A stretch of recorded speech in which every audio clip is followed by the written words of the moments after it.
Chairman جامع پاکستان محترم جناب رانا پاک صاحب، جاجو صاحب، نفیس صاحب، ندیم شیخ ایجوکیٹ صاحب، مائیکل صاحب، مادر بوریو صاحب، اور یہاں موجود میرے اسکول کے کالجوں کے بچے بچیوں، موجودین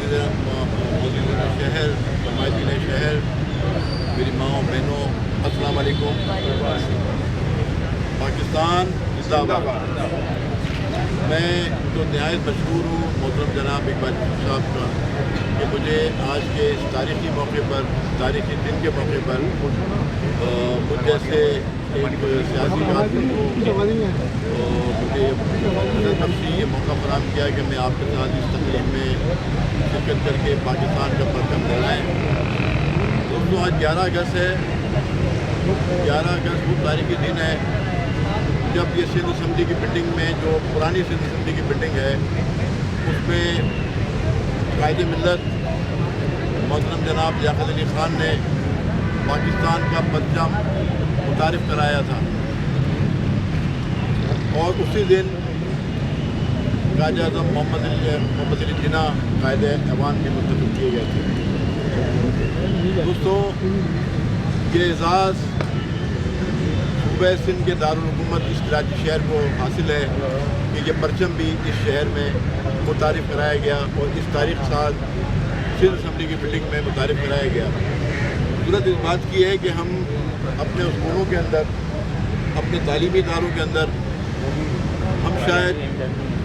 اس بات کو اجاگر کرنے میں کافی شاید کامیاب نہیں رہے کہ کیا میں پاکستان کے مقاصد کیا تھے، پاکستان کس طرح وجود میں آیا، اس کے لیے قائد اعظم محمد علی جناح نے اور ان کے ساتھیوں نے کتنی جدوجہد کی، لوگوں نے کتنی قربانیاں دیں، اور کس طرح اپنے مال و اسباب چھوڑ کے وہ پاکستان آئے اور انہوں نے ایک آزاد پاکستان کو جو ہے یہاں بنایا یا یہاں آ کے بسے۔ تو میں یہ کہنا چاہتا ہوں کہ آج کا دن ایک تاریخی دن ہے، اور اقبال صاحب جس طریقے سے اس دن کے اہمیت کو اجاگر کرنے کے لیے جو تحریک انہوں نے شروع کی ہے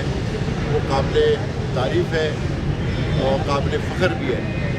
اور آپ کو معلوم ہے کہ میں پاکستان پیپلز پارٹی کا ایک کارکن ہوں، اور پاکستان پیپلز پارٹی نے ہمیشہ قائد اعظم محمد علی جناح کے اصولوں پہ چلتے ہوئے ہمیشہ اس ملک کی ترقی و خوشحالی کو اولویت دی ہے، عوام کے مسائل کو اولویت دی ہے، اور قائد اعظم محمد علی جناح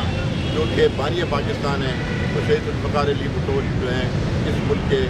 معمار پاکستان ہیں، اس نے اس ملک کو بنایا۔ تو ہم سب آج عہد کریں اس دن کے موقع پر کہ قائد اعظم کے اصولوں پر، ان کے جو احکامات تھے، جو انہوں نے قوم کو پیغام دیا تھا، اسی پہ چلتے ہوئے ہم اس کی ملک کی ترقی خوشحالی کے لیے اور اس ملک کی بقا کے لیے، جمہوریت کی بقا کے لیے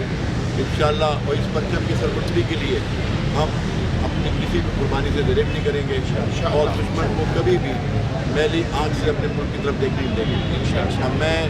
کسی کے ساتھ ہی کیونکہ وقت بھی ہو گیا ہے، میں سب کا شکریہ ادا کرتا ہوں۔ پاکستان زندہ باد، پاکستان زندہ باد، پاکستان زندہ باد، قائد اعظم زندہ باد۔